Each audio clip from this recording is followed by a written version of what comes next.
20।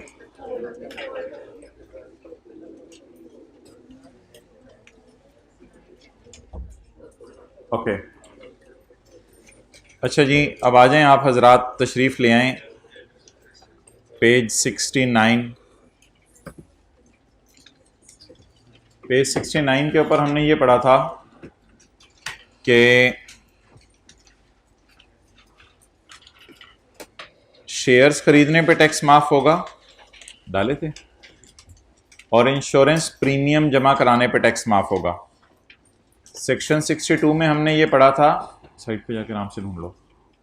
Section 62 में हमने ये पढ़ा था कि शेयर्स खरीदने पे टैक्स माफ होगा, और सुकूक्स खरीदने पे, और एक्सचेंज ट्रेडेड फंड नाम से कोई यूनिट्स हैं वो खरीदने पे, और लाइफ इंश्योरेंस प्रीमियम जमा करवाने पे टैक्स माफ होगा। सेक्शन 62A में हमने पढ़ा था हेल्थ इंश्योरेंस जमा करवाने पर टैक्स माफ होगा, और इन सब में फॉर्मूला वही था, A/B इंटू C। ओके, अब आ जाएं आप पेज नंबर 70 पे, सेक्शन 63। अच्छा जी, section 63 is almost same like insurance premium. ये इंश्योरेंस प्रीमियम की तरह ही है।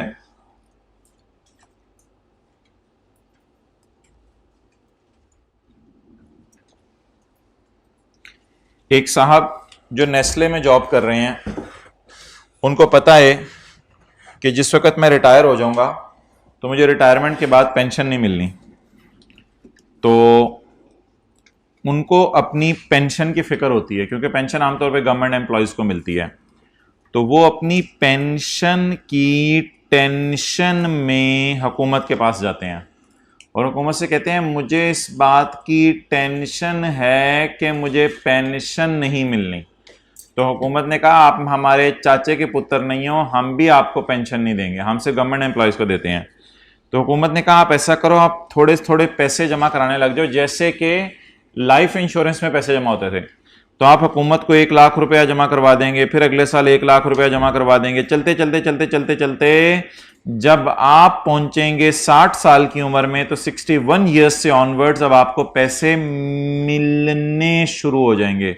मिलने, पहले आप पैसे क्या करवा रहे थे, जमा करवा रहे थे, और अब आपको पैसे मिलने शुरू हो जाएंगे। तो आपके अपने ही जमा कराए गए पैसे आपको वापस मिलने शुरू हो जाएंगे अलॉन्ग विद इंटरेस्ट वगैरह।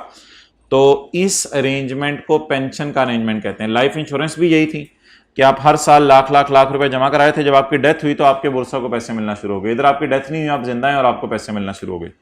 सो this section is just like life insurance. पढ़ें, an eligible person, eligible person कौन है जी? Eligible person mean an individual Pakistani who holds a valid national tax number. National tax number किनके पास होता है? जो टैक्स जमा करवाते हैं। या who holds computerised NIC, computerised NIC आपके पास होगा, या एनआईसी फॉर ओवरसीज पाकिस्तानीज, या अगर आप बाहर आते जाते रहते हैं तो NIC for overseas Pakistanis issued by नादराबाजी, जो कि नादराबाजी आपको इशू करेंगे। तो नादरा तो गए होंगे ना आप लोग, 18 साल से ऊपर के सारे बैठे हैं या कोई नीचे का भी बैठा है? कोई अंडर एज तो नहीं इधर? अच्छा, तो ये एलिजिबल पर्सन है। एलिजिबल पर्सन को टैक्स माफ होगा। एलिजिबल पर्सन कौन है? जिसके पास एनटीएन नंबर हो या एनआईसी नंबर हो। इस अरेंजमेंट का नाम है पेंशन फंड। फंड का लफ्ज जब भी आ जाए तो अपने जहन में ले आया करें एक बास्केट सी चीज है कोई, यानी एक बास्केट है जिसमें आप हर साल लाख लाख लाख रुपए जमा करवाएंगे, और वो जो बास्केट ऊपर तक भर जाएगी और उबलने लगेगी पैसों से, तो फिर वो पैसे आपको 60 साल के बाद वापस मिलने शुरू हो जाएंगे। Approved pension fund means pension fund यानी pension basket approved by Securities and Exchange Commission of Pakistan under फला कानून। इस लॉ का नाम पड़ गया हुआ है voluntary pension system rules. Voluntary क्यों? क्योंकि आप अपनी मर्जी से अपनी पेंशन जमा करवा रहे हैं, किसी ने नहीं आपको कहा, और ये रूल्स आए थे 2005 में। अब बेनिफिट क्या है वो सुन लें। A person earning income from salary और इनकम फ्रॉम बिजनेस।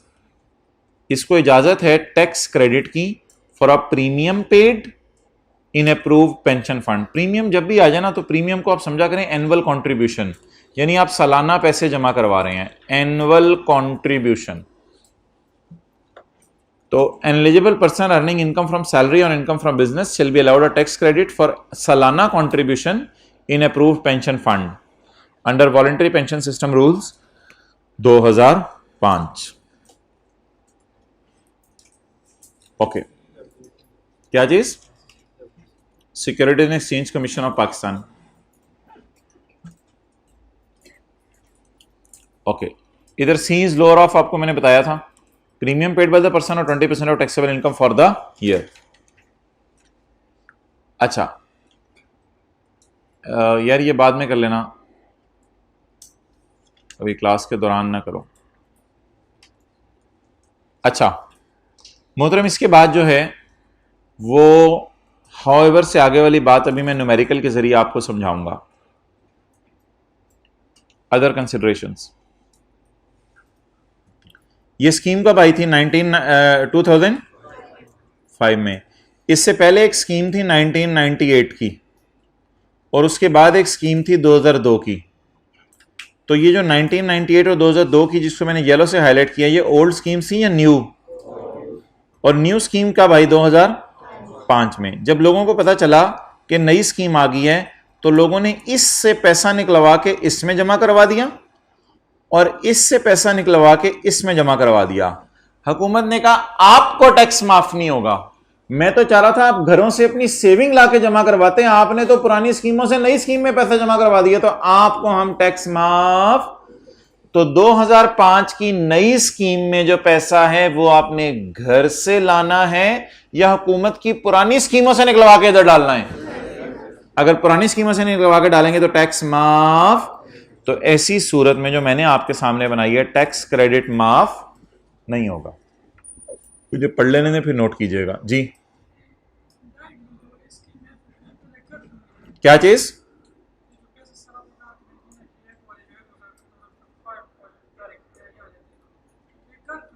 वो तो तू प्लानिंग बता रहे ना। अच्छा जी, द ट्रांसफर, वो ने पकड़ ली तो फिर the transfer by the members,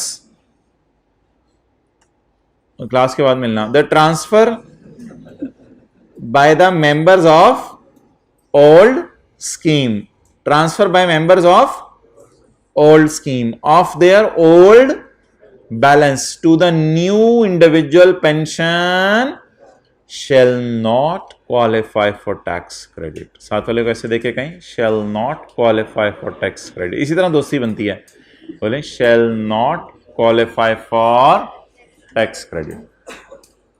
तो अगर आप पुरानी स्कीम से नई स्कीम में पैसे जमा करवा दें फिर आपको टैक्स माफ नहीं होगा।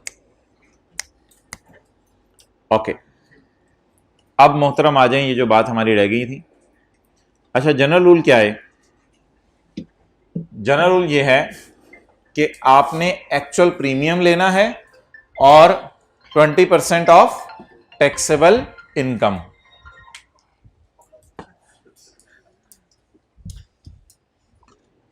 एक्चुअल प्रीमियम लेना है और 20% of taxable income. C is lower of बोले क्या होगा? एक्चुअल जो आपने प्रीमियम पे किया है और 20% of taxable income of the person for relevant year. ये जनरल रूल है। लेकिन ये रूल ना थोड़ा सा चेंज होगा। एग्जाम्पल 6 में आए, जरा नहीं पूरे ही आ जाए आज।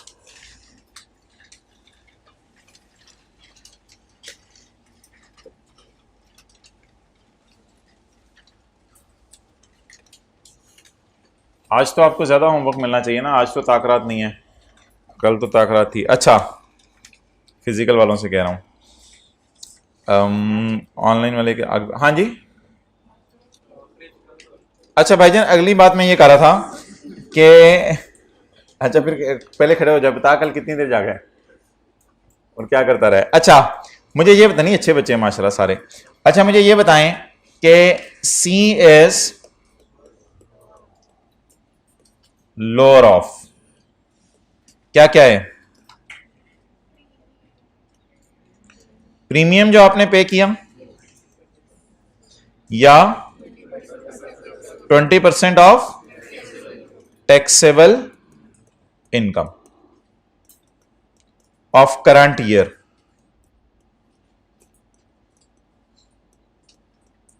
ठीक है जी, ये कौन सा मार्कर है जी? रेड।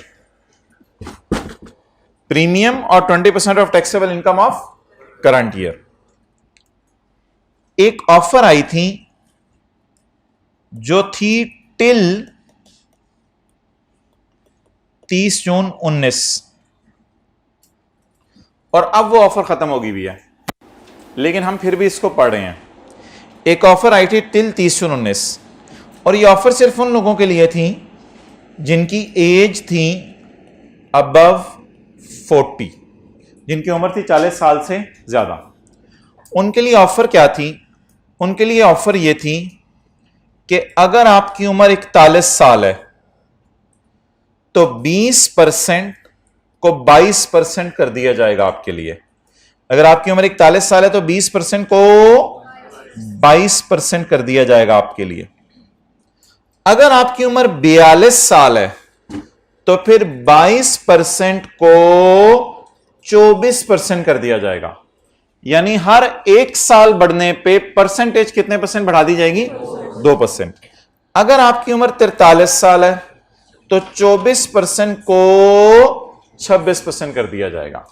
और चलते चलते चलते अगर आपकी उम्र 50 साल है तो मुझे बताएं, अब उम्र मैं बढ़ाऊंगा, परसेंटेज आप बढ़ाइएगा। अगर 44 ईयर्स है तो 45 ईयर्स है तो 30 तक पहुंच गए। 46 ईयर्स है तो 47 है तो 48 है तो दो का बढ़ा रहे हैं ना आप, मैं एक का बढ़ा रहा हूं, मैं उम्र बढ़ा रहा हूं। 49 है तो और 50 है तो 40%, यानी ये परसेंटेज 40 तक चली जाएगी 20 से बढ़ के। और अगर उम्र 51 है तो 42%। ये बेनिफिट एक अवेलेबल था। सीज लोअर ऑफ में जनरल रूल है 20%, लेकिन अगर उम्र ज्यादा है तो उसके मुताबिक ये बेनिफिट बढ़ता चला जाएगा। तो फर्ज करें एक साहब हैं, उनकी उम्र है 43 इयर्स, तो क्या 20% 20% होगा या 20% को काट के मैं 26% कर दूंगा? 26%। 20% को काट के मैं 26% कर दूंगा। ये जो 26% है, ये आप जरा मुझे बताइएगा कि ये कौन से वाले कलर के मार्कर से मैं लिख रहा हूं? पर्पल। 26% डन हो गया। लेकिन एक काम और करेंगे आप, एक और चीज से कंपेयर करेंगे, वो होगी 30% of taxable income of previous year. 30% of taxable income of previous year. अब आपने जरा मुझे असूल बताना है, सारा क्या बनता है। अगर पेपर में 30 जून 19 के बाद का न्यूमेरिकल आया तो ऐसी सूरत में उम्र आपने देखनी नहीं, उम्र ज्यादा है या कम है, इस चक्कर में आपने तसल्ली से एक दफा बात सुननी है। अगर पेपर में 30 जून 19 के बाद का न्यूमेरिकल आया तो आपने एज उस बंदे की देखनी नहीं, रेड वाला रूल लगा देना है। रेड वाला रूल क्या है? एक्चुअल प्रीमियम या 20% of taxable income of current year which ever is lower. तीसरी लाइन को भी लिफ्ट नहीं करानी आपने। अगर कब क्या न्यूमेरिकल आया? 2019 के बाद वाला। अगर 2019 से पुराना न्यूमेरिकल आया पेपर में, जो कि आने का चांस नहीं है, और एज हुई 40 साल से कम, एज हुई 40 साल से, तो भी रेड वाला रूल है, प्रीमियम या 20% of taxable income of current year. तीसरी वाली लाइन कोई नहीं है। और अगर पेपर में न्यूमेरिकल आया 30 जून 19 से पुराना और उम्र हुई 40 साल से ज्यादा, तो आपने 3 लाइनें बनानी है। एक लाइन एक्चुअल प्रीमियम, एक लाइन में 20% ऑफ टैक्सेबल इनकम नहीं, डिपेंडिंग अपॉन एज होगा, और ये एज के पे डिपेंड नहीं करेगा। तीसरी लाइन, ये एक फिक्स अमाउंट है, डेट इज 30%। 30% किसका लेना है? प्रीवियस ईयर के टैक्सेबल इनकम का। तो ये 3 बातें जरा दोबारा बता दें। अगर 30 जून 19 के बाद का न्यूमेरिकल आया तो रूल एक्चुअल प्रीमियम और 20% ऑफ टैक्सेबल इनकम, कोई तीसरी लाइन नहीं। अगर 30/19 से पुराना न्यूमेरिकल आया और एज 40 साल से कम है, एक्चुअल प्रीमियम और 20% of taxable income of current year, कोई तीसरी लाइन नहीं। और अगर 30/19 के पहले वाला न्यूमेरिकल आया और उम्र 40 साल से ज्यादा है, तो एक्चुअल प्रीमियम, दूसरी फिगर एज पे डिपेंड करेगी और तीसरी फिगर फिक्स है 30% of taxable income of previous year. अब मेरे ख्याल से नोट करने की कोई जरूरत नहीं है, इसका सवाल करते हैं, उसमें नोट भी हो जाएगा, फिर वो मैं आपको नोट करने दूंगा।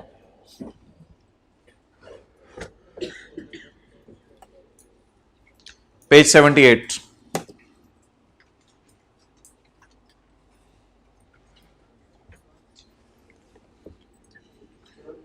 हाँ जी भाई, टैक्स क्रेडिट की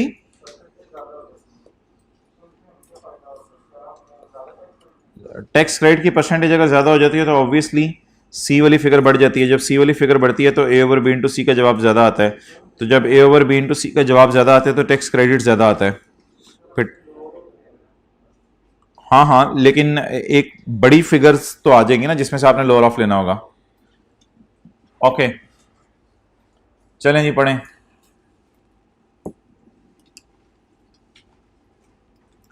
mister Anja has disclose the taxable income of 18 lakh for 2017। 19 का न्यूमेरिकल है या 19 से पुराना? He also informed you that he joined the pension fund at the age of 43 years. उम्र 40 साल से ज्यादा या 40 साल से कम?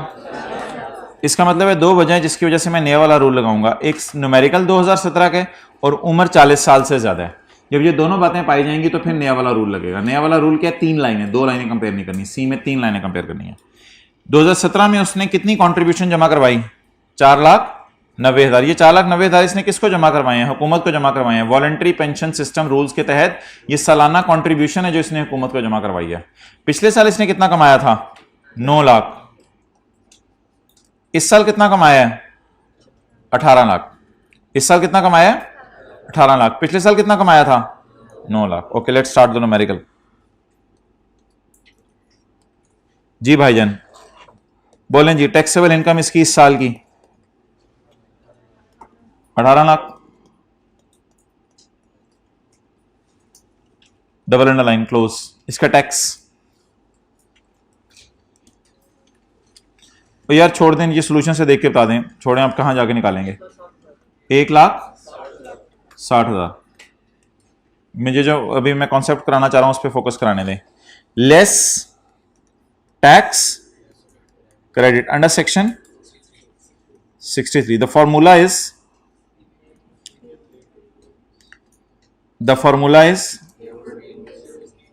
A over B into C, where A is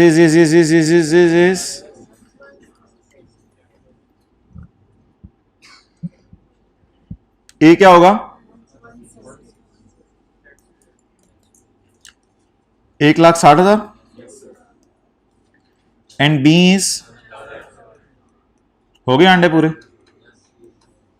into सी।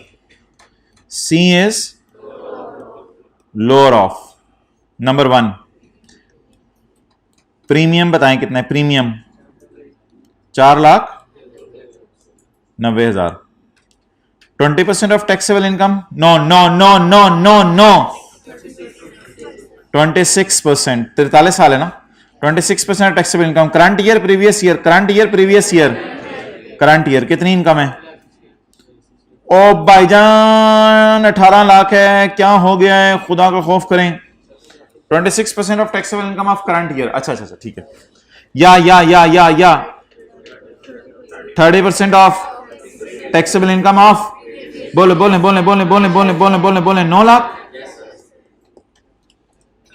जवाब दे दें, सर को जवाब देंगे, शर्म नहीं। हाँ जवाब दे दें। 4 लाख 4,60,000 आंडे पूरे। यार इसको ऐसे करना है, बड़ा मजा है। अच्छा आगे 2,70,000। Yellow highlighter ढज। इन तीनों में से कौन सा लोअर है? 2,70,000। चल भाई तीनों लेके चलिए। मुझे कहां लेके जा? ओ खुदा, चुप, चलो इधर आओ। 270,000। साथ वाले कैलकुलेटर पकड़ें, A over B into C करें, जल्दी जल्दी जल्दी जल्दी जल्दी, A over B into C is equal to का बटन दबाएं, 24,000। कितना टैक्स माफ करना है इसको? 24,000। छा गए आप, छा गए आप। कायदा आज़म होते तो तारीफ करते आपकी। 1,36,000। लामा इकबाल को कोई और शेयर ज्यादा देता आपको देख के। चलें जी, नोट कर लें, नोट कर लें, नोट कर लें, नोट कर लें।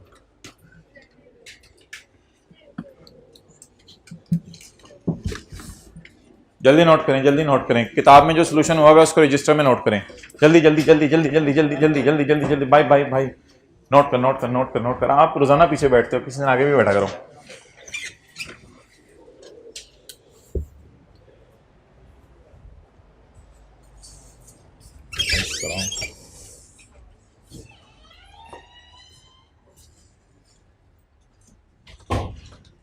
जल्दी जल्दी नोट करो, नोट करो, नोट। छुट्टी तो नहीं की थी किसी ने कल? वो वली भाई किधर है? और आपने छुट्टी की थी कल, क्यों?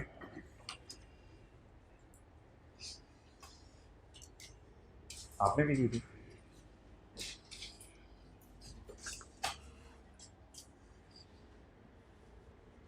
आपने भी की थी?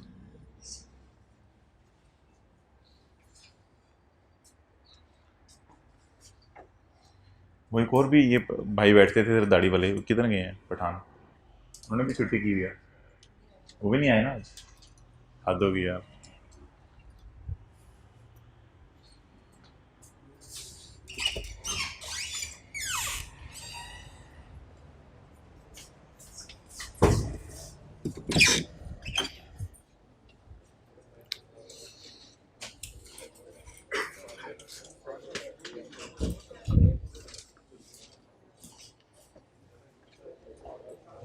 जहाँ 90 लिखा हुआ, यहाँ पे थोड़ा सा उधर हल्का नजर आ रहा है, देख क्या हो।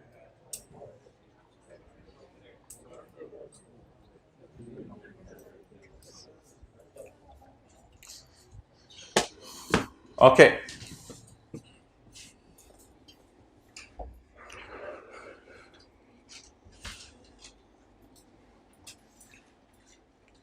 अच्छा ये जो है ना आपकी अप्रोच बड़ी ज़बरदस्त चल रही है कि सैटरडे को जो पढ़ाया जाता है, जैसे आज टैक्स क्रेडिट्स है तो ये सफ़ा आप आज याद कर लेंगे, फिर संडे को जो आप पिछला सारा रिवाइज़ करते हैं ना, तो ये अप्रोच बड़ी ज़बरदस्त है। तो इस पर आपने कायम रहना है इंशाल्लाह। ये बंदे को ना यहाँ से यहाँ लेके जा रही है। तो ऐसे सेक्शन का काफ़ी अरसे से मुझे इंतज़ार था। तो ये ख़बरें जो मिल रही हैं ना कि आप लोग संडे को पूरे हफ्ते का रिवाइज़ करते हैं, बहुत पॉजिटिव न्यूज़ है। अच्छा जी,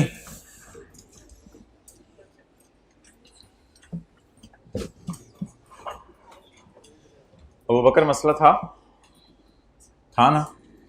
अच्छा, वापस आ जाएं जी जिथे दी। पंजाबी में ज़बरदस्त मुहावरे बना के चले गए हैं। अच्छा, however, साथ वाले से प्यार से कहें, however, if he joins the pension fund, चलिए मैं दोबारा बोल देता हूं, if he joins the pension fund at the age of 41 साल और above, he shall be allowed additional 2%. आपको 2% ज्यादा मिलेगा for each year of age exceeding 41 साल है तो 22%, 42 साल है तो 24% एंड सो ऑन। लेकिन ये बेनिफिट महदूद मुद्दत के लिए था, up to 30 June 2019। However, total contribution shall not exceed 30% of taxable income of previous year. ये लोअर ऑफ करके नहीं लिखा, जरा आसान इंग्लिश वर्जन की, बड़ी मुश्किल इंग्लिश इसने लिखी है। However, total will not exceed 30% of taxable income of, तो 30% किसका लेने हैं? प्रीवियस ईयर का। और 2022, 24, 26 वगैरह अगर आ जाए तो किसका लेने हैं? करंट ईयर का। पेज 71,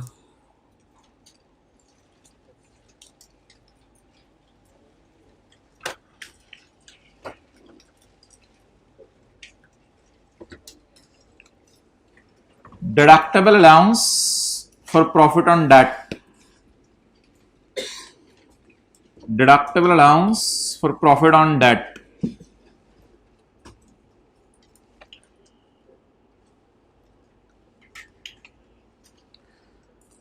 प्रॉफिट का मतलब है इंटरेस्ट पेड और डेट का मतलब है हाउस लोन। पढ़ें जी अब। एवरी इंडिविजुअल, हर individual shall be entitle to a deductible allowance, ज़कात की तरह से एक चीज माइनस करने की इजाजत है। क्या?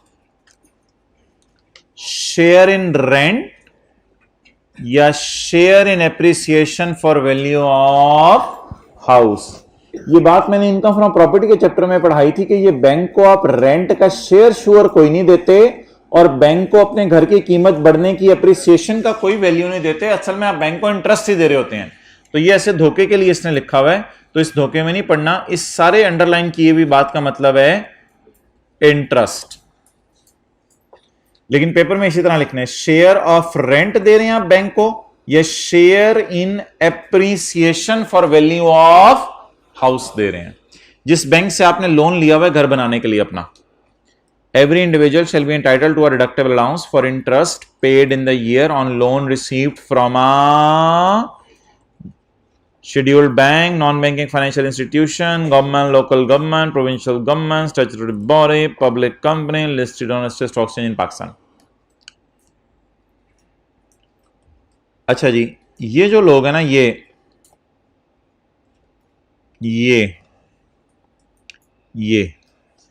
ये हैं लोन प्रोवाइडर। ये कौन है? और ये जो इंडिविजुअल है ना, ये लोन ऑब्टेन कर रहा है। तो लोन मिल किसको रहा है? इंडिविजुअल को मिल किससे रहा है? इन लोगों से, शेड्यूल्ड बैंक से, नॉन बैंकिंग फाइनेंशियल इंस्टीट्यूशन से, गवर्नमेंट से, लोकल गवर्नमेंट से, प्रोविंशियल गवर्नमेंट से, स्टैट्यूटरी बॉडीज से, public company listed on registered stock exchange इन पाकिस्तान से। बार बार इसलिए बोला जा रहा है कि साथ साथ याद हो जाए। तो लोन प्रोवाइडर हैं ये 5-6 और लोन मिल किस पर आए? इंडिविजुअल को। ओ भाईजान लोन क्यों दे रहे हैं आप? क्या है? उसके चाचे के पुत्र की शादी है, क्या मसले, क्यों लोन दे रहे हैं? कहते हैं मैं बताता हूं। The loan should be used for the construction of कहते हैं उसने नया घर बनाना है इसलिए लोन दे रहे हैं हम उसे, या एक्विजिशन ऑफ हाउस, या उसने नया घर बनाना है या बना बनाया खरीदना है। Acquisition of a house. ये कौन सा हाउस होगा? Acquisition of a house. भाईजान ये न्यू भी हो सकता है और ओल्ड भी हो सकता है। असल में देखें ना, बनता तो नया ही है लेकिन खरीदा पुराना भी जा सकता है, नया भी जा सकता है। इसलिए इसने यहां पर पहले बुलेट में इसने न्यू लिखा है, दूसरे बुलेट में इसने न्यू नहीं लिखा, क्योंकि खरीद तो आप न्यू भी सकते हैं और ओल्ड भी। क्लियर? डन? ओके। और ये तो पॉइंट 2 पढ़ लिया था, allowance allowed shall be lower of, numerical किया था भाईजान इसका। अच्छा, पॉइंट 3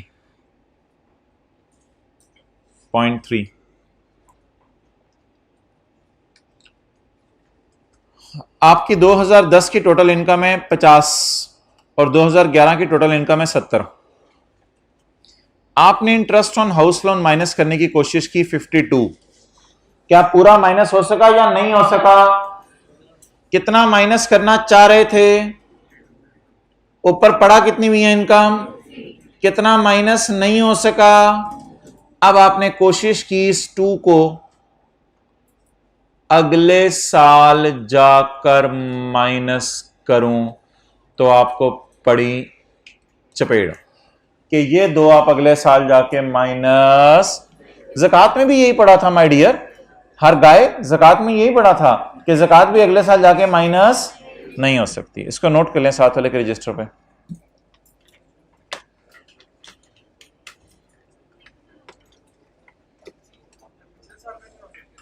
ना पिछले साल भी नहीं हो सकती, और कोई प्रोग्राम है तो वो भी नहीं।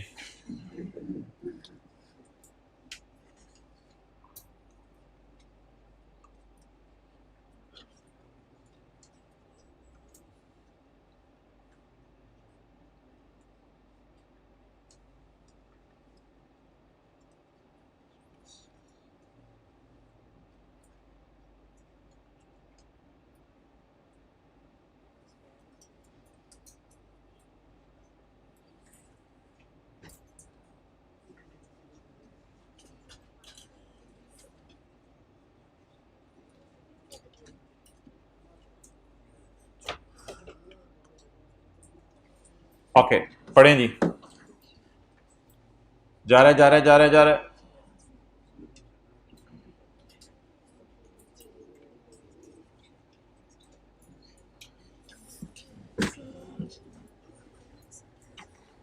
an allowance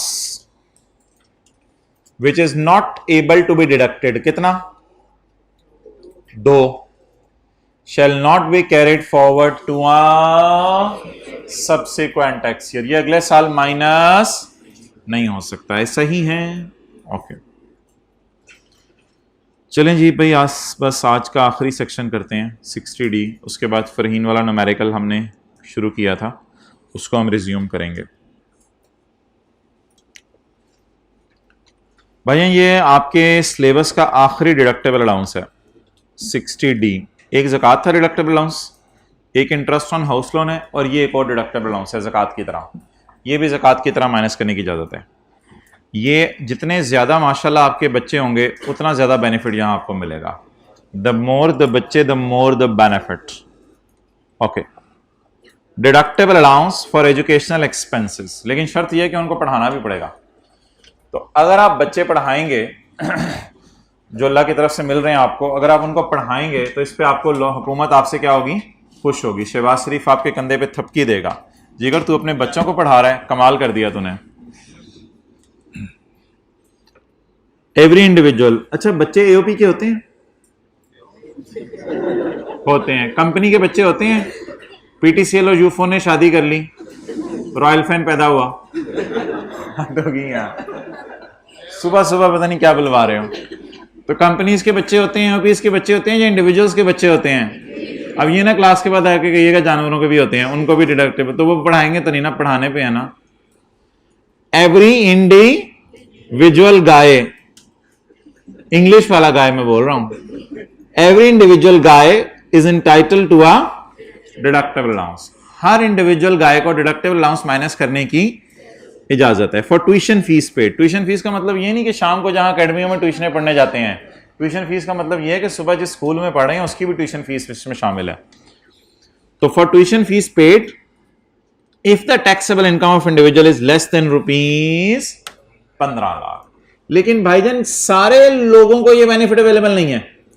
मिसाल के तौर पर इंजमामुल हक कहता है कि अल्लाह ने मुझे औलाद दी हुई है और मैं साल में 1 करोड़ रुपया कमाता हूं और मैं भी अपने बच्चों को पढ़ा रहा हूं। शहबाज शरीफ कहेगा चुप, बड़ा एहसान कर रहे हैं, आपको ये बेनिफिट मिलेगा क्योंकि आप साल में 15 लाख से ज्यादा कमा रहे हो, आप बहुत अमीर बंदे हो। अमीर बंदों को ये बेनिफिट अवेलेबल नहीं है। ये गरीबों को बेनिफिट अवेलेबल है कि भाईजान जितने ज्यादा बच्चे उतनी ज्यादा तालीम, उतना ज्यादा हम आपको फायदा देंगे। तो गरीब लोगों को इनकरेज किया जा रहा है कि तुम अपने बच्चों को पढ़ाओ ताकि हम आपको टैक्स माफ करें, डिडक्टेबल अलाउंस दें। तो एक साहब हैं, वो कहते हैं मिसाल के तौर पे कि जी मैं सरासिफ कहते हैं कि जी मैं साल में 30 लाख कमा रहा हूं। अब सरासिफ अगर साल में 30 लाख कमा रहे हैं तो ऐसी सूरत में 15 लाख से ज्यादा कमा रहे हैं, तो क्या इनको ये बेनिफिट मिलेगा? इनको ये बेनिफिट नहीं मिलेगा।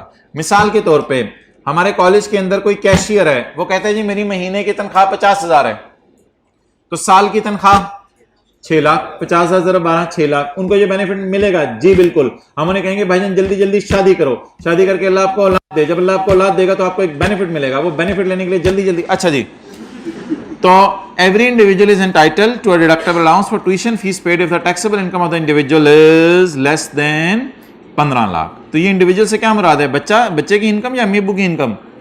हाँ, इंडिविजुअल यानी कि वालिदैन की इनकम की बात हो रही है। The allowance allowed shall be lower of. Allowance allowed कैसे माइनस होगा? लोअर ऑफ करके 5% of of of of of of of total tuition fees paid by the individual in the year, और 25% of the person's taxable income for the year, और an amount equal to computed by multiplying ₹60,000 with the number of मुन्ने of the individual. Rashid, Rukhsana, Taimur, जल्दी आ जाओ, कितने हो गए? 3 ज़रब 60,000, ठीक है जी। तो नंबर ऑफ मुन्ने 0.3। An allowance which is not able to be deducted shall not be carried forward to subsequent year. An allowance which is not able to be shall not be carried forward to the subsequent year. अच्छा भाई,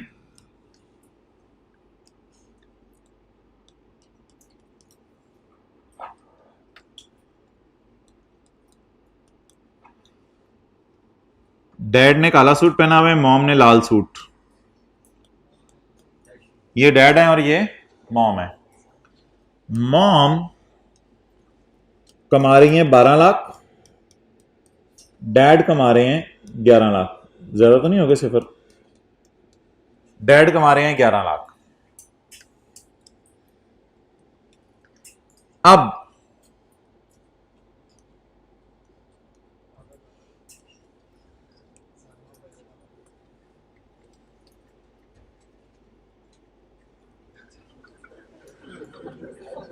ज्यादा हो गए, चलें खैर है।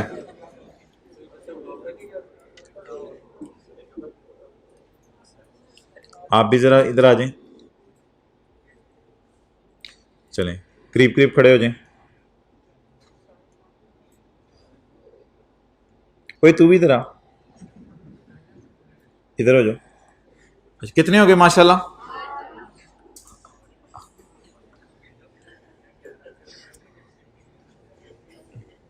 एक दो तीन चार पाँच छः 8। अच्छा, अब आप मुझे ये बताएं कि इनकी जो ट्यूशन फीस है वो मॉम की इनकम में से माइनस करें या डैडी की इनकम में से माइनस करें?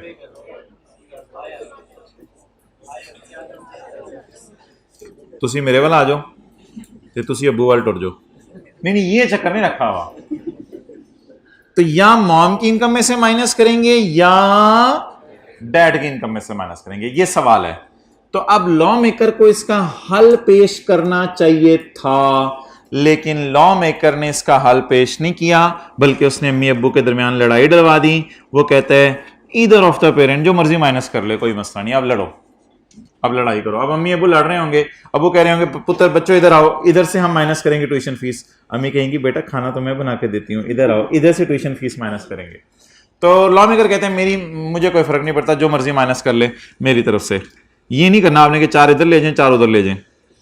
Allowance shall be allowed to either of the parents. Allowance minus होगा ईदर ऑफ द पेरेंट, दोनों में से जो मर्जी माइनस कर ले। बोथ ने नहीं माइनस कर लेना कि 8 मेरे थे 8 तेरे, नहीं, ये नहीं लुट मची हुई।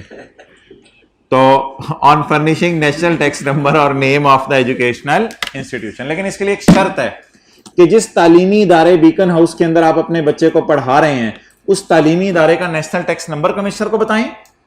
और अगर नेशनल टैक्स नंबर वो स्कूल वाले आपको नहीं बता रहे, तो फिर उस इदारे का नाम बस कमिश्नर को बता देंगे किस इदारे में हमने अपने बच्चों को डाला हुआ है। क्लियर?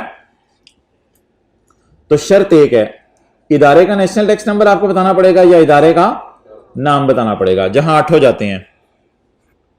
क्लियर?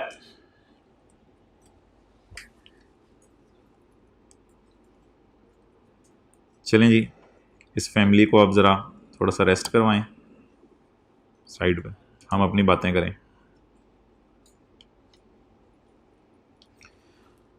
पॉइंट 5 इंशाल्लाह कल जब आप तैयार होके आएंगे ना तो अब पढ़ेंगे। बस ठीक है, ओवर। अच्छा, अब हाँ,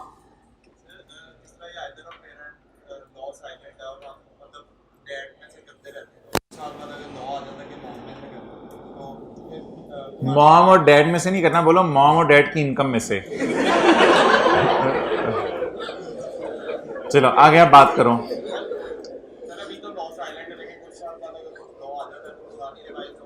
नहीं, अच्छा जी, अब मोहतरम मुझे ये बताएं, कोई फर्क नहीं पड़ता। अच्छा जी, अब आप मुझे ये बताएं कि अच्छा इसका एक न्यूमेरिकल करें, बहुत ज़्यादा चढ़ा हुआ है ना आपके दिमाग पे, इसका एक न्यूमेरिकल करें। क्वेश्चन नंबर 10 निकालें जरा पास पेपर का।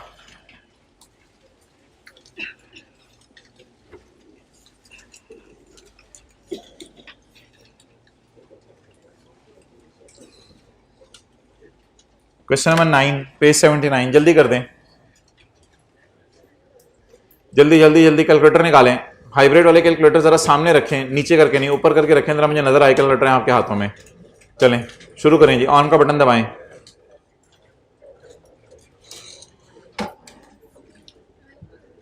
जल्दी जल्दी जल्दी, ऑनलाइन वाले भी बैठ जाएं, कैलकुलेटर ढूंढें, जल्दी जल्दी जल्दी जल्दी।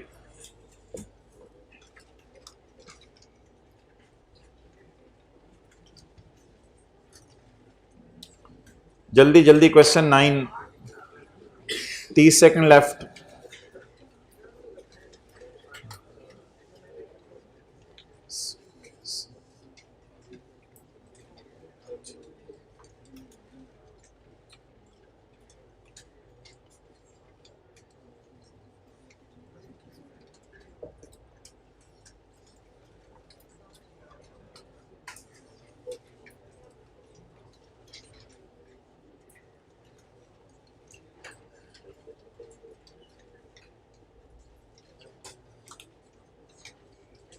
ओके, हो गया? कितने लोगों ने कर लिया? क्या कर रहे हैं बाकी लोग? हद हो गई है।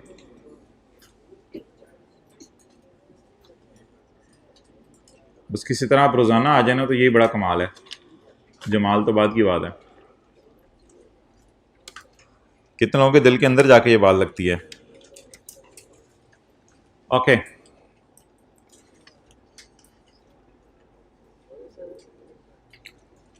हो गया मोहतरम?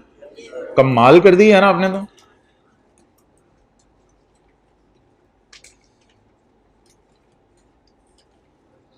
Determine the amount of deductible allowance that a resident individual can claim on account of education expenses.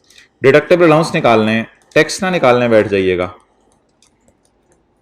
Deductible allowance निकालना है लोअर ऑफ करके। अगर उसकी टैक्सेबल इनकम ये आ रही है तो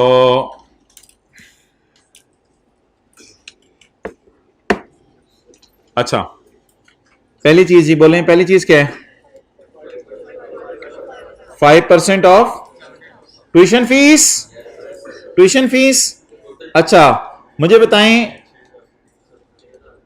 एक महीने की तनख्वाह जो है, सॉरी एक महीने की फीस बच्चे की कितनी है? 6,000। एक महीने की फीस कितनी है भाईजान? 6,000।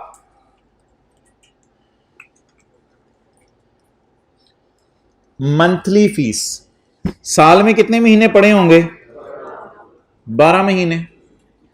और कितने बच्चे पड़े होंगे? 3 चिल्ड्रन। इसका 5% बता दें। 10,000। कौन जालिम बच्चे भूल गया था 3 से मल्टीप्लाई करना? वैसे तो माशाल्लाह 3 बच्चे हैं उनके, कौन 12 से मल्टीप्लाई करना भूल गया था? 12 से भाईजान जी 6,000 साल की फीस है। ये स्कूल है, स्कूल ही है, खुदा का खौफ नहीं है। 6,000 महीने की फीस है। अच्छा जरा 12 कर देंगे तो साल की फीस आ जाएगी। कितने बच्चों की?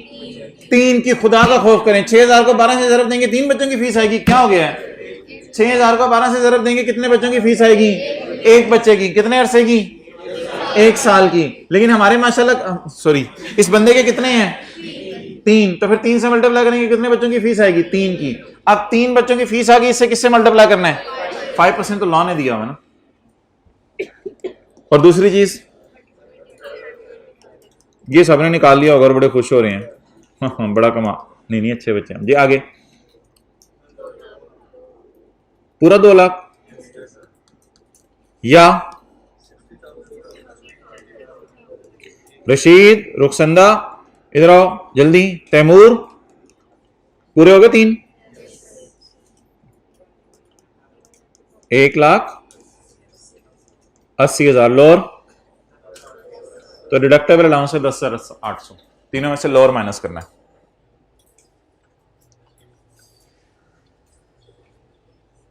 क्या क्या क्या क्या क्या गलतियां की थी? क्या क्या गलतियां की थी? बच्चे नहीं मल्टीप्लाई किए थे। और नीचे बच्चे नहीं मल्टीप्लाई किए थे या ऊपर नहीं मल्टीप्लाई किए थे? ऊपर मल्टीप्लाई नहीं किए थे। चलें जी आ जाए वो फरहीन बाजी वाला न्यूमेरिकल।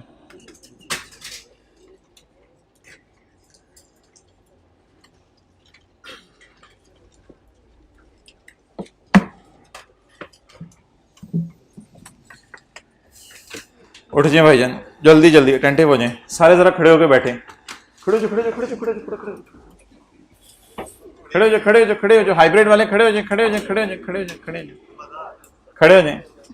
चलें जी रजिस्टर निकालें, बॉल पॉइंट, कैलकुलेटर लब पे आती है।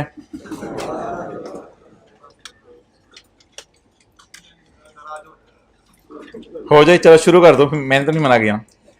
शुरू करो, आप शुरू करो। You will start, I will follow.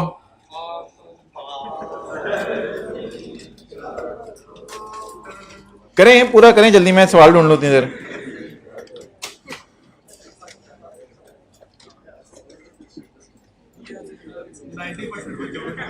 90% बच्चों को नहीं आता। बैठ जाए, इनको तो अलिफ भी नहीं आती पूरी।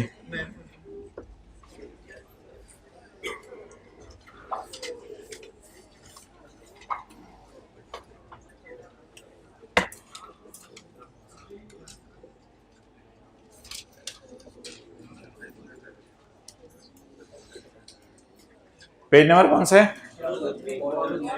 403। Farheen is resident filer and has provided following information for tax year 2020। She owns a bungalow situated in Multan, जहां पे which was given on rent to Abbas under rent agreement of 4 years which expired on 31 March 2020। Rent agreement कब expire हुआ था? 31 मार्च 20 को। तो मुझे बताएं, अगर रेंट एग्रीमेंट 31 मार्च 20 को एक्सपायर हुआ था तो फिर शुरू कब हुआ होगा? 31 मार्च 16 को। एक्सेलेंट। अगर 31 मार्च 20 को रेंट एग्रीमेंट एक्सपायर हुआ था तो शुरू कब हुआ होगा? 31 मार्च 16 को। ऐसा क्यों है कि येलो लाइन 4 साल किराएदार रहा है लेकिन 5 सालों पे स्प्रेड नजर आ रही है आपको? क्योंकि साल के शुरू में नहीं आया ना। अगर इस साल के शुरू में एग्जैक्ट आ जाता तो फिर तो बात ठीक होती, लेकिन अभी क्या है, 4 साल कैसे पूरे होंगे? 3 महीने इस साल के, साल साल साल, और 9 महीने इस साल के। इस तरह पुराना किराएदार कितने महीने रहा? 4 साल। तो ये पुराने किराएदार का येलो से मैंने आपको शो कर दिया है स्टे। किस किराएदार का? पुराने किराएदार का। डन जी। अच्छा, अब मेरा अगला सवाल आपसे ये है कि किराया कितना है? ये जाना है इनकम फ्रॉम, और ये इनकम फ्रॉम, और ये इनकम फ्रॉम प्रॉपर्टी में। On expiry of rent agreement, जब रेंट एग्रीमेंट एक्सपायर हुआ किस दिन? 31 मार्च 2020 को। फरहीन ने पुराने को 25 लाख वापस कर दिया और रेंट पे उसी दिन दे दिया नए किराएदार जफर को on the same terms, on the same terms. यानी 25 लाख भी उससे लिया, 1,75,000 भी लिया करेगी किराया, सिक्योरिटी गार्ड की मद में भी उससे 50,000 लिया करेगी, और फरहीन ने पे किया 40,000 सिक्योरिटी गार्ड्स को। डन। तो इनको हम प्रॉपर्टी कल मैंने निकाल ली थी, दोबारा आपको जरा दिखा देता हूं क्योंकि कुछ चेहरों के ऊपर परेशानी नजर आ रही थी। Working 1, income from property, catch it. Okay, बताएं जी। रेंट 1,75,000 पुराने किराएदार से कितने महीने? 9 महीने। और 1,75,000 ज़रब 3 मंथ्स नए किराएदार से, टोटल कितना आ गया? 21 लाख। चलें जल्दी जल्दी नोट करें फिर मैं आगे चलूं।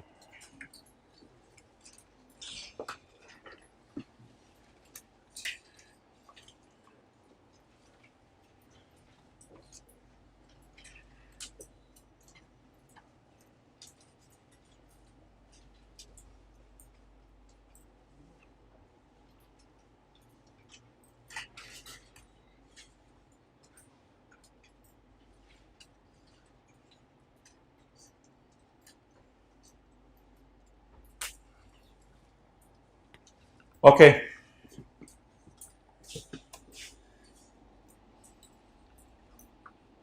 1,75,000 को ले लिया। अब अगला क्या है? 50,000। किसकी सैलरी? सिक्योरिटी गार्ड की। ये कहां जाएगी? Working 2, income from other source, income from other source. Gross 50,000 direct जरा 12 कर देना, छोड़े हम 9 और 3 क्या अलग अलग कर रहे हैं। तो ये सिक्योरिटी गार्ड की सर्विस पुराने किराएदार को भी दी हुई थी और सिक्योरिटी गार्ड की सर्विस नए किराएदार को भी दी हुई है। तो सिक्योरिटी गार्ड को जो तनख्वाह दे रहे हैं वो तो खोया होगा। मैं इस वक्त पाए की बात कर रहा हूं। तो पाया कितना? 50,000 ज़रा 12 कितना? 6 लाख। क्लियर? तो ये अभी तक पाया की बात हो रही है, खोए की बात नहीं हो रही जी। सिक्योरिटी गार्ड एक ही है और इन्होंने गार्ड्स लिखे हुए हैं। सिक्योरिटी गार्ड्स सैलरी लिखा हुआ है, ये एक से ज्यादा नहीं है, ये गार्ड्स अपॉस्ट्रोफी वाला है, ये प्लूरल वाला नहीं है। ओके, लग रहा है ना मैं इंग्लिश मीडियम में पढ़ा हुआ हूं। अच्छा जी, आगे चलें। अगला सवाल जी मोहतरम ये आ रहा है कि नॉन एडजस्टेबल एडवांस नए से कितना आया? सेम टर्म्स 25 लाख, और पुराने को वापस कितना किया? 25 लाख। अब मुझे बता दें, ये जो हमारा साल है, अभी सबने अटेंटिव होना है जरा, ये जो हमारा साल है, इस साल का न्यूमेरिकल सॉल्व करना है मैंने 20 का। 20 के अंदर 2020 में मुझे बताएं कौन सा वाला सिनेरियो लगाऊं। अगर सेक्शन 16 मैंने कहा था कल घर जाके रिवाइज कीजिएगा, सेक्शन 16 में 3 सिनेरियोस थे। पहला सिनेरियो था 16 के 1 का आ रहा था एक बंदा, दूसरा सिनेरियो था जा रहा था और नया नहीं आ रहा था, और तीसरा सिनेरियो था जा रहा था और नया आ रहा था। आप बता दें 16 का 1 लगेगा, 2 लगेगा, 3 लगेगा? 16 का 3 लगेगा, जहां पुराना जा रहा है और नया आ रहा है। अब आपने नए की अमाउंट पकड़नी है और पुराने की सारी वापस नहीं करनी, पुराने की वो वापस करनी है जो ऑलरेडी टैक्स्ड है। तो अब मैं नॉन एडजस्टेबल अमाउंट, अच्छा मेरे पास ना इधर जगह नहीं है तो मैं इसके लिए वर्किंग 3 कर रहा हूं, जरा खुली खुली करके। Working 3 non adjustable amount, non adjustable amount, इसमें सेक्शन 16 का 3 लगेगा, नया आर है, सेम टर्म्स का मतलब है वो भी 25 लाख लार है। इसमें से पुराने का 25 लाख माइनस नहीं करना, इसमें से आपने ऑलरेडी टैक्स माइनस करने। नया किस साल ला रहा है? 20 में ला रहा है, 19 में ला रहा है? 20 में ला रहा है। इसमें से पुराने का माइनस करना है। पुराना 25 लाख कब लाया था? इधर देखें जरा, 16 में। तो 1/10 इधर हुआ होगा। यहां मंथ बेस पे पोर्शन नहीं होता, यानी 3/12 इस किस्म का कोई चक्कर नहीं है, पूरा 25 लाख डिवाइड बाय 10। तो पुराने का 25 लाख इधर 1/10 करके इनकम में डाला होगा, पुराने का 25 लाख इधर भी इनकम में डाला होगा, पुराने का 25 लाख इधर भी इनकम में डाला होगा 1/10 करके, पुराने का 25 लाख इधर भी 1/10 करके इनकम में डाला होगा। पुराने का 25 लाख कितनी दफा इनकम में डाला? 4 दफा, 16 में, 17 में, 18 में और 19 में। ऑलरेडी टैक्स्ड 16 में कितना हुआ होगा? 25 लाख या 2.5 लाख? 2.5 लाख। ऑलरेडी टैक्स 17 में कितना हुआ होगा? 2.5 लाख। ऑलरेडी टैक्स 18 में 2.5 लाख। ऑलरेडी टैक्स 19 में 2.5 लाख। मुझे अभी तक याद है वो जो सवाल कराया था मैंने आपको क्लास में, उसमें नया ला रहा था 9 लाख और पुराने को 6 लाख वापस करे थे, लेकिन हमने 9 लाख में से 6 लाख माइनस नहीं किया था। 9 लाख में से हमने 60,000 और 60,000 1,20,000 माइनस किया था। तो नया कब लाया? पुराने का कितने साल तक इनकम में जा चुके हैं? तो 25 लाख में से अगर 10 लाख माइनस करें, ये 10 लाख ही बना है ना, 25 लाख में 10 लाख माइनस करें तो क्या जवाब आया?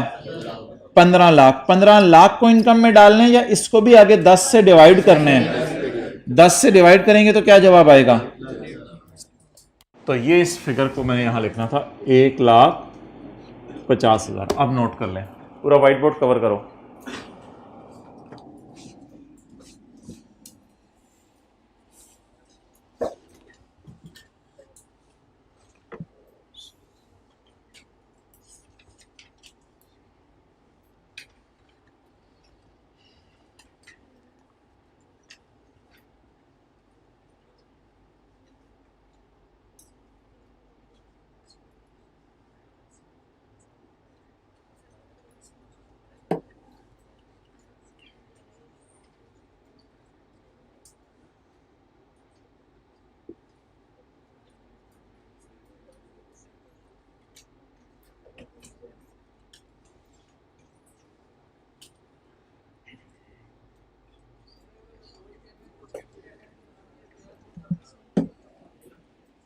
थोड़ा सा ना ऊंची बोलो। अगर ऑल टेनेंट और, हाँ फिर भी कर लें।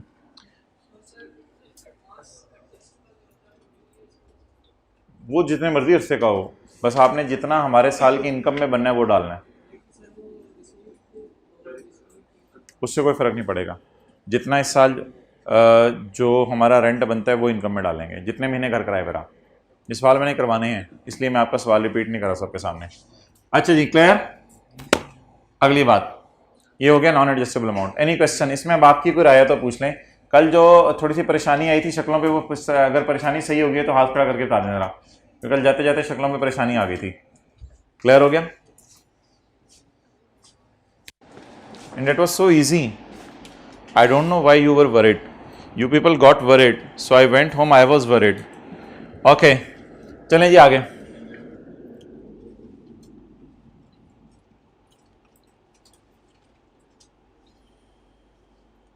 अच्छा, अदर सोर्स के चैप्टर में ना एक चीज़ आपको बतानी है, एक लाइन की, मुझे एंड पे याद कराइएगा। कौन याद कराएगा? अच्छा ठीक है, बाकी ना कराइएगा। 25 लाख हो गया ओवर। इसके बाद सिक्योरिटी गार्ड को कितनी तनख्वाह दे रहे हैं? 40,000 दे रही है 40,000 लेस खर्चा। सिक्योरिटी गार्ड को कितनी तनख्वाह? 40,000। कितने महीने? 4,80,000। जवाब क्या आ गया? 1,20,000। चलें जी आगे, अगली एडजस्टमेंट की तरफ चलें।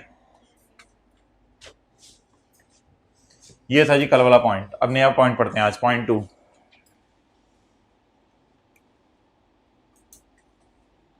She owns a residential plot in Karachi. Karachi में उसका एक रिहायशी प्लॉट है। यकम मार्च 2020 को उसने सोचा कि प्लॉट को महरीन को बेच दे 22 लाख का। भाईजान इधर आ जाएं। She owns a residential plot in Karachi. यकम मार्च 20 को उसने सोचा कि मैं प्लॉट बेच दूं महरीन बाजी को 22 लाख का, और उसने प्लॉट की मट्टी के इतने फजाइल सुनाए कि वो तैयार हो गई कि 22 लाख में मैं ये प्लॉट खरीद लूंगी, और उसने 1,76,000 एडवांस जमा करवा दिया। यकम जून 20 को ये पैसे छुड़वा लिए गए और अब प्लॉट की परचेज का रिफ्यूजल हो गई है, और अब प्लॉट परचेज नहीं किया जाना। तो बता दें भाईजान, ये प्रॉपर्टी के चैप्टर के अंदर जो है वो हमने सबसे पहले पढ़ा था। क्या पढ़ा था प्रॉपर्टी के चैप्टर के अंदर? पहले सफ़े पे कौन सी लफ्ज़ पढ़ा था? Forfeited deposit. इसको इनकम में ऐड कर देंगे। तो पूरा 22 लाख डालें, या 22 लाख में से जो एडवांस आया था जो माफ कराया गया, उसको इनकम फ्रॉम अदर सोर्स में डाल दें, और प्रॉपर्टी में, इनकम प्रॉपर्टी में फॉरफिटेड डिपॉजिट। प्लॉट का है या घर का है? प्लॉट का। कितना? 1 लाख। मैं रिपेयर अलाउंस माइनस करूंगा एक दफा, मुझे पूरा न्यूमेरिकल पहले कर लेने दे। 1,76,000। आज वाला टेस्ट दे के जाने, देख के जाने? देख के जाने, दे के जाना। मेहरबानी। चलें जी वापस आ जाएं।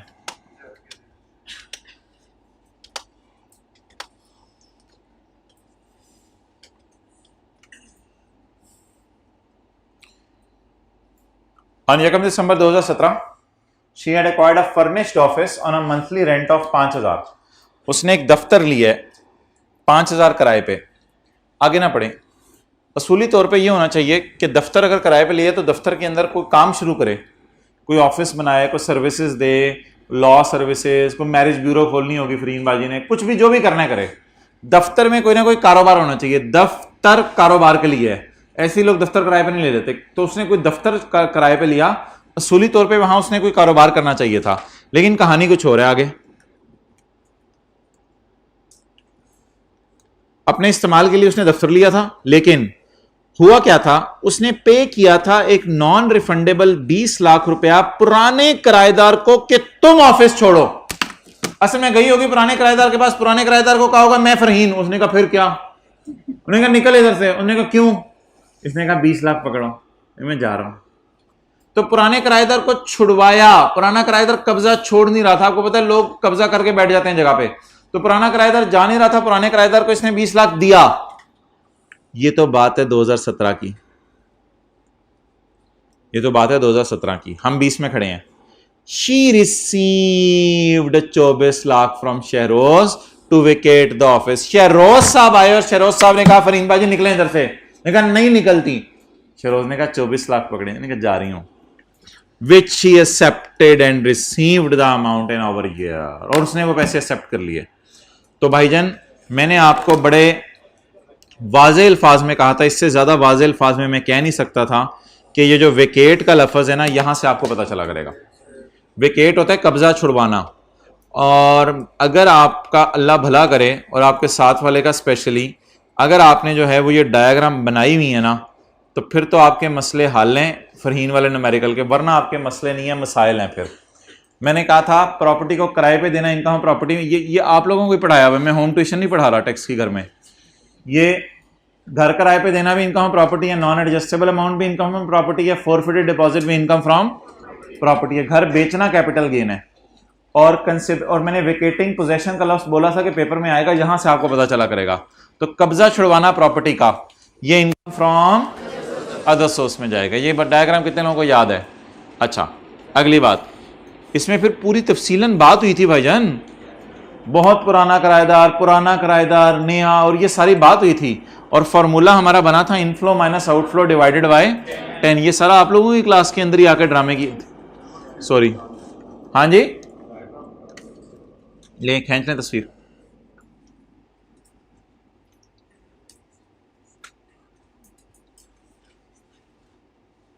तो बताएं जी, कब्जा छुड़वाने का, प्रॉपर्टी का कब्जा छुड़वाना किस साइड में जाता है? इनकम फ्रॉम अदर सोर्स में।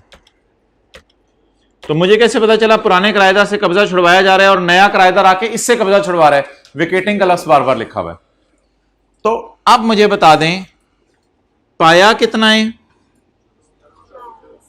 और खोया कितना है? 20 लाख। इस 5,000 की मैं बाद में बात करता हूं। पाया कितना है नए से? 24 लाख। आज फरहीन को यह दफ्तर छोड़ना पड़ा है, लेकिन कल कराम को इसने भी तो किसी से छुड़वाया होगा, हिस्ट्री ने रिपीट की है अपने आप को। तो 24 लाख इसको आज मिले हैं, 20 लाख इसने पहले किसी को दिए थे। अच्छा, तो 24 lakh minus 20 lakh divided by 10।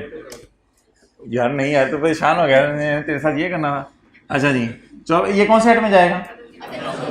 Income from other source में। क्या लिखूं फरहीन? हाथ दो भी। और भाईजान क्या लिखना है इधर? Vacating the possession, amount received for vacating possession, amount received for vacating possession. जी कितनी? 24 लाख। पाया 20 लाख। खोया डिवाइडेड बाय 10, 40 लाख। किस साइड में जाएगा? इनकम फ्रॉम अदर सोर्स में। क्लियर?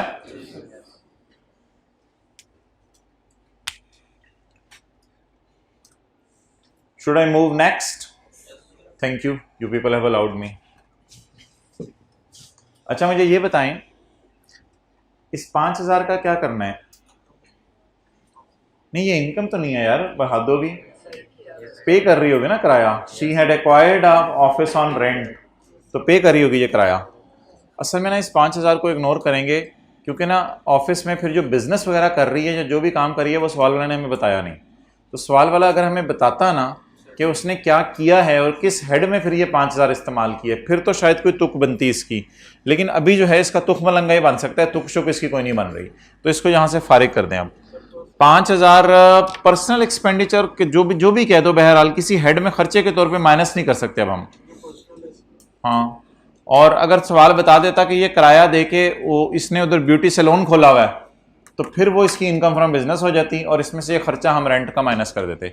बहरहाल ये बातें तफसील से बिजनेस के चैप्टर में आएंगी, लेकिन लिख लें ये खर्चा करके कोई इनकम गिवन नहीं है, इसलिए मैं इग्नोर कर रहा हूँ। इस खर्चे की मद में कोई इनकम गिवन नहीं है, इस खर्चे के लिए कोई इनकम गिवन नहीं है। अच्छा, मेरे साथ साथ रहा करें, मैं कुछ और कर रहा होता हूँ, आप लोग कुछ और कर रहे होते हैं, फिर वो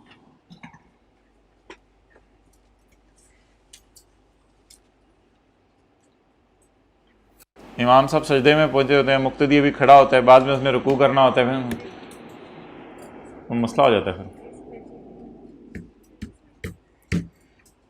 ओके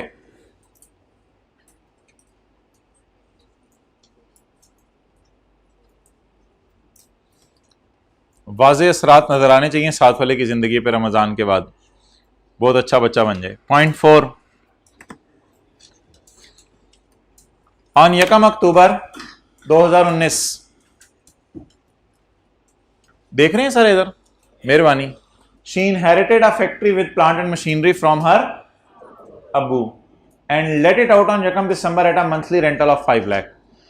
अब्बू से मिली किस दिन? फरहीन नहीं, अब्बू से किस दिन मिलने गई? प्रॉपर्टी किस दिन मिली अब्बू से? 1 अक्टूबर को। आगे किराए पे किस दिन दे दी? 1 दिसंबर को। तो इनकम फ्रॉम अदर सोर्स का चैप्टर आपने पढ़ा हुआ है या किताब में सिर्फ पढ़ा हुआ है? अगर आपने पढ़ा होता, ये किताब में पढ़ा हुआ, तो पॉइंट एफ दूसरे सफे पे था, बिल्डिंग का प्लांट है मशीनरी के साथ किराए पे देना किस हेड में जाता है? इनकम फ्रॉम अदर सोर्स में। तो पकड़ें जी इसको, इनकम फ्रॉम अदर सोर्स में। किसी ने टाइम निकाल के आए, टाइम की कैद ना हो, कोई चैप्टर 19 हम खोलें, न्यूमेरिकल शुरू करें। आप लोग टाइम की कैद के साथ आते हैं, अजीब लोग हैं। चलें आए, वो हम देखेंगे, उसकी डेप्रिसिएशंस वगैरह कुछ चीजें हैं, वो भी कुछ आने वाले और न्यूमेरिकल्स में हम करेंगे। जी मोहतरम बोलें, रेंट कौन सा? From plant and machinery and land and building, जो भी है। रेंट फ्रॉम फैक्ट्री कितना? 5 लाख। 5 लाख को 1 अक्टूबर के महीने से मल्टीप्लाई करना शुरू करूं या जब से किराए पे दिया? हमारा किराया कब से आना शुरू होगा? 1 दिसंबर 19 को। और हमारा ईयर एंड कब होगा? 30 जून 20 को। तो 1 दिसंबर 19 से 30 जून 20 तक महीने गिने। दिसंबर, जनवरी, फरवरी, मार्च, अप्रैल, मई, जून, कितने महीने घर किराए पे रहा? 7 महीने। 1 अक्टूबर से क्यों नहीं गिन रहा? उस दिन तो अब्बू ने उसको दिया है घर, तो किराया कब से मिलना शुरू हुआ होगा? जब से अब्बू ने घर दिया या जब से उसने आगे किराए पे दिया? तो मल्टीप्लाई बाय 50,000 पर मंथ है या साल का किराया है? 5 लाख पर मंथ है या साल का किराया है? Per month. तो 5 lakh multiplied by 7, sir 35 lakh.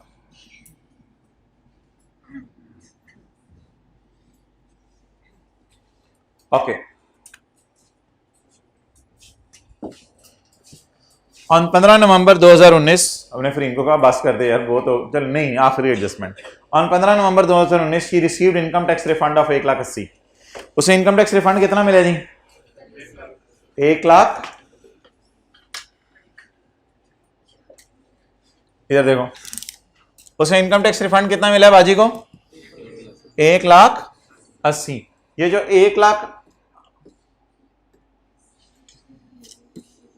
जो 1,80,000 इसको मिला है, ये इसको रिफंड मिला है टैक्स का। 2017 का कोई टैक्स इसने ज्यादा दे दिया हुआ था, इसे हुकूमत ने रिफंड किया है। इसमें 30,000 रुपए मलाई पड़ी है दूध में, being additional payment on delayed refund.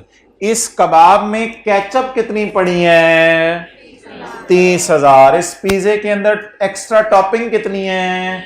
30,000। 1,80,000 में ऊपर के कितने हैं? पूरे 1,80,000 को इनकम में डालना है या उसमें पड़े हुए 30 को इनकम में डालना है? उसमें पड़े हुए 30 को इनकम में डालना है। अगर आपने नहीं पढ़ा हुआ तो मैं आपको पढ़ा देता हूं। पहला सफा था अदर सोर्स के चैप्टर का, जिस दिन आपने सोचा था कि अदर सोर्स का चैप्टर तो साथ साथ करेंगे, उस दिन मैंने ये पढ़ाया था कि आपको टोटल 8.4 मिलियन मिला था, तो मैंने कहा था उसमें पड़े हुए 0.4 को इनकम में डालना है, ना कि पूरे 8.4 को। तो एडिशनल पेमेंट को इनकम में डालना है या पूरी अमाउंट को? एडिशनल पेमेंट को। कम से कम ये सवाल पढ़ के आपको ये तो रियलाइज हो गया कि मुझे साथ साथ पढ़ना चाहिए था, और अल्लाह का शुक्र है पढ़ भी रहा हूं। अच्छा जी, income from other source, additional payment delayed refund में कितनी? 30,000। बाकी तो आपको अपने ही पैसे वापस मिल रहे हैं ना।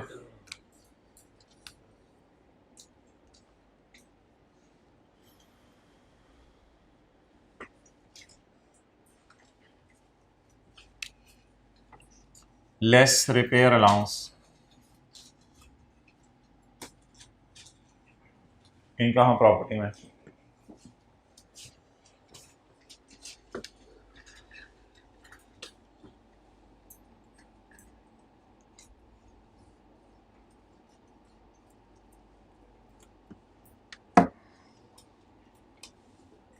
अच्छा जी, रिपेयर अलाउंस के लिए आप आए।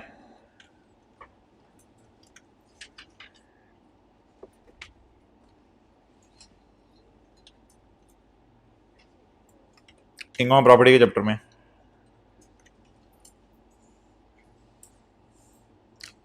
तुम्हें याद हो कि ना याद हो,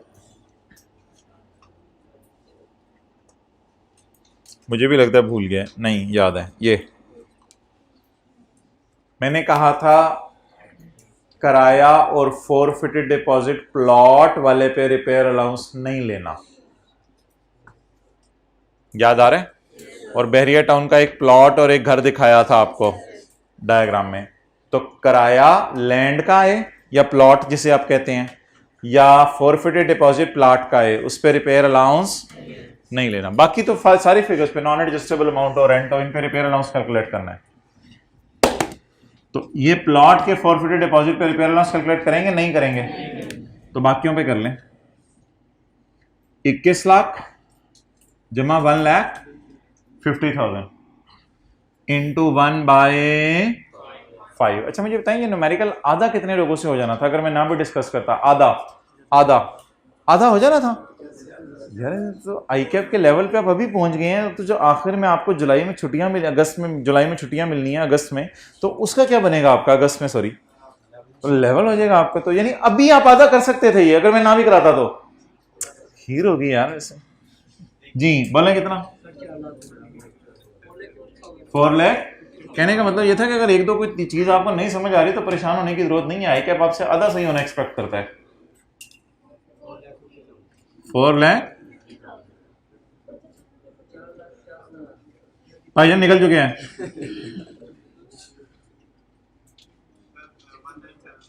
सर 19 स्टूडेंट सर 3690 तीन अंडे भी पाओ ना एंड चे।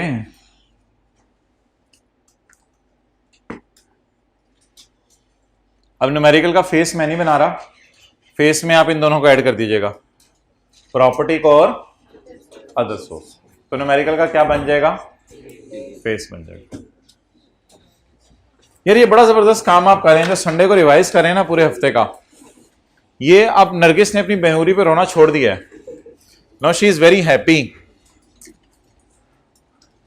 ये नरगिस से क्या मुराद है वैसे शायर की? यहां पे सूरज मुराद है क्या? नरगिस किस कॉन्टेक्स्ट में यूज किया शायर ने? अपनी तरफ से शेर बना के लिखाते थे, आपको क्या पता शेरों का? शायर ने क्या खूब का नीचे शेर लिखे होते थे आपने। अच्छा अदर सोर्स के चैप्टर में मैंने आने को कहा था, 4-5 बच्चों ने बताया नहीं, इसलिए मुझे याद रहा है। अदर सोर्स के चैप्टर में हमारा पॉइंट एल रहता था। वो किताबें आपने बंद कर दी हुई हैं तो बूथा शरीफ ऊपर रख लें, चेहरा शरीफ हसीन चेहरा अपना ऊपर करें। पॉइंट एल हमारा रहता था, उसमें मैंने ये आपको बताया था कि टैक्स क्रेडिट्स के चैप्टर के बाद बताऊंगा। तो भाईजान जब तक वो पेंशन के पैसे जमा कराता रहेगा वॉलंटरी पेंशन सिस्टम वाले, तब तक उसे पैसे जमा कराने पे टैक्स माफ होता रहेगा। और जब पेंशन के पैसे वॉलंटरी पेंशन से मिलना शुरू हो जाएंगे, ये पेज था 244, तो ये कहां जाएगा? Income from. लेकिन ऑब्वियसली यार इसमें आपको जो इंटरेस्ट मिलेगा वही इनकम में ऐड होगा। मिसाल के तौर पे आपने पेंशन के लाख 3 लाख जमा कराए, अब आपको फर्ज करें 3,20,000 पैसे मिले, तो उसमें कितना इंटरेस्ट होगा? 20,000। तो पेंशन के पैसे जमा करवाने पे टैक्स माफ होगा, और आगे बोलें मिलने पे इनकम फ्रॉम अदर सोर्स में जाएंगे। तो ये जो पैसे मिल रहे हैं जहां पे, ये वो वॉलंटरी पेंशन वाले पैसे हैं। ठीक है, ओवर।